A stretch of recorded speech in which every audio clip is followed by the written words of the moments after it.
and Jay, an assistant professor of medicine at the Rutgers Robert Wood Johnson Medical School. Kyle received his PhD from Virginia Commonwealth University and did postdoctoral training at the Wistar and University of Pennsylvania, and then at Moffitt. The title of Kyle's presentation is Protective Immunity in Ovarian Cancer is Governed by T-cell Intrinsic Mitochondrial Stress Responses. Kyle. Yeah, thank you, Ned, for the introduction, and good afternoon, everybody.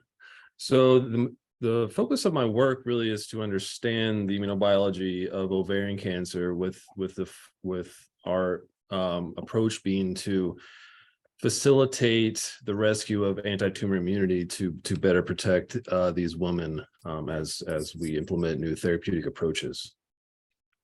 So many of you probably know that ovarian cancer is essentially a lethal disease. There has been some improvement in the survival benefit of these women over the years, mostly due to the introduction of PARP inhibitors, but women with advanced epithelial ovarian cancer, hover around a 29 to 30% survival, 5-year survival rate. And it's important to note that the majority of women who are diagnosed at these late stages. So clearly, there are therapeutic needs that need to be met so we can better manage the treatment of these women. And I believe that immunotherapy holds a great promise for this. And in fact, it's changed the paradigm of management of cancer greatly, more greatly than since the advent of chemotherapy. So really, we're trying to interrogate how immunotherapy may be utilized for these women. And this really stems from work done by my postdoc mentor almost 20 years ago now, where his group, in association with George Kukos, were the first to show that ovarian cancer really was an immunogenic disease. Interestingly, it was shown at that point that women who had infiltration of T cells, and it's obvious to us now, but back then it wasn't so clear, that had infiltration of T cells into their tumor beds had a improved outcome. It was a quite dramatic improvement, actually. And interestingly, the spatial location of these T cells was critical for these outcomes.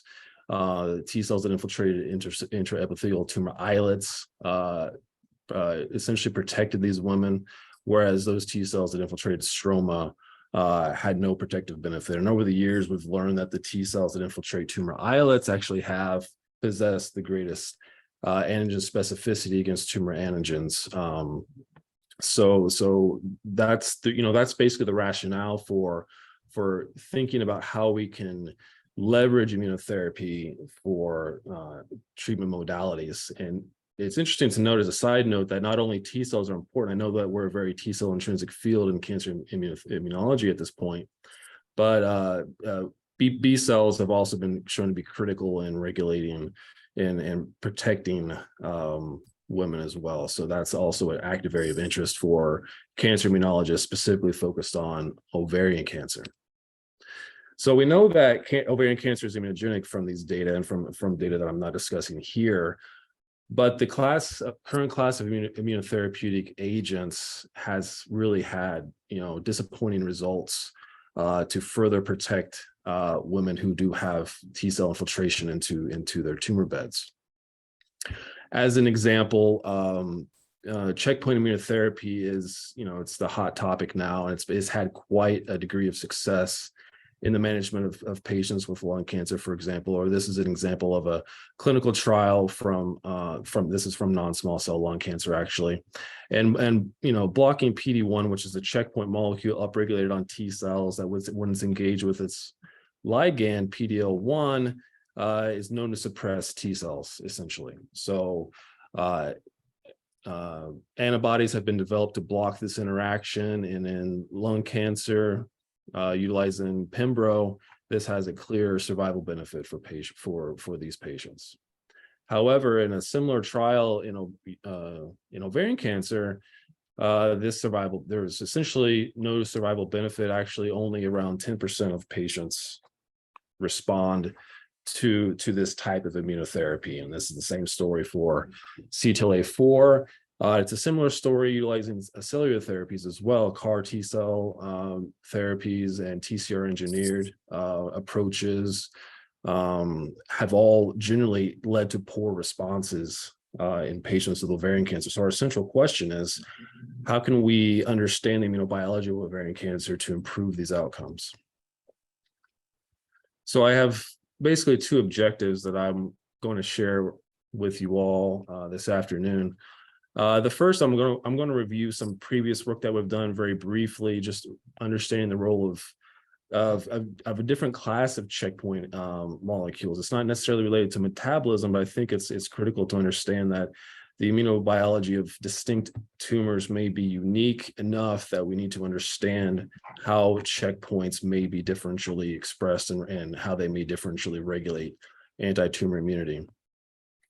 And the second point, which I'll spend the bulk of the talk because I think it more closely relates to our objective of understanding immune metabolism, is to, and this is really a work in progress. So this is happening in real time. So it may be a little granular, but hopefully it'll be enlightening and interesting for the audience.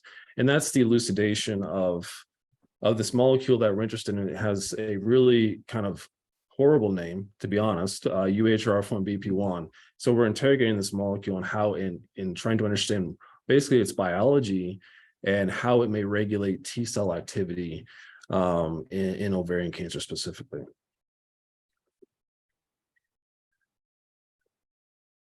So as I mentioned, I will give you a little bit of a background on some of the work that I've done in the past to understand immune regulation, specifically in ovarian cancer. A few years ago, we became interested in butyrophilins because they are they're on chromosome 6 within the major histocompatibility complex.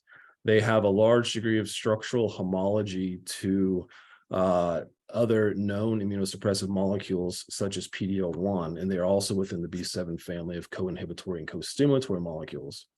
There are a few different isoforms within the butyrophilin 3A family. We became specifically focused on butyrophilin 3A1 due to its, it has similar structural homology to PD-L1, which, as I mentioned, is a potent immunosuppressive molecule that's utilized by a variety of malignancies to escape immune surveillance. So we began to interrogate this molecule to understand how it may dictate and regulate immune responses in ovarian cancer. And as you can see, we did Western blotting and quantified expression of this molecule, butyrophilin 3A1, and observed that in patients with high-grade serous ovarian cancer is obviously dysregulated when we compare this to normal tissue as well as to benign tumors. Generally, in my thinking, anything that's dysregulated in cancer is, good for the cancer and bad for the host, but we didn't really know yet what the function of this molecule was in the context of this malignancy. As you can see, its expression is generally regulated to epithelial ovarian cancer cells. We've also found that it is expressed on leukocytes, with the majority of it being expressed on myeloid cells. So when we utilized immunohistochemistry to quantify expression of this molecule over 200 patients with high-grade serous ovarian cancer, we basically generate two